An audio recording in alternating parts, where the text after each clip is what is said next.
Usaha berdagang tentu banyak macamnya.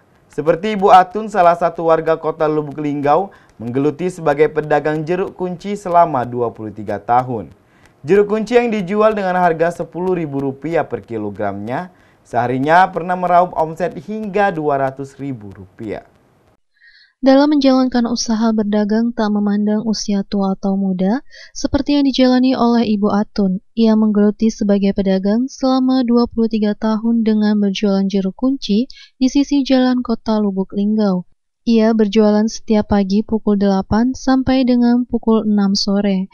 Selama berjualan, ia tidak menetap pada satu tempat, tetapi juga berpindah-pindah lokasi untuk mangkal. Pedagang Atun berjualan di sisi jalan lintas dengan menggelar karung sebagai alas untuk dagangannya. Ia menjual jeruk kunci dengan harga Rp10.000 per kilogramnya. Dalam seharinya, bisa menghabiskan hingga 20 kilogram jeruk kunci. Pedagang jeruk kunci Atun mengatakan, omset yang didapat perharinya tidak menentu. Kalau ramai, bisa mendapatkan omset hingga Rp200.000.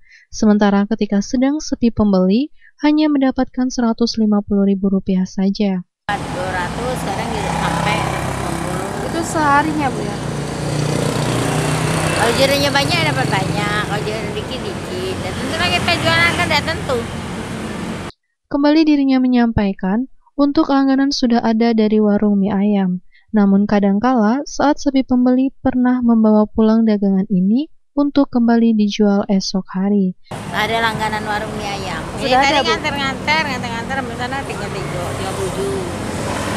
Kadang jaknya laku sehari-hari itu kosong. Pernah ya, Bu ya? Udah balik. Besok lagi dijual lagi. Capek duduk. Ayu Fitriani, Silambari TV melaporkan.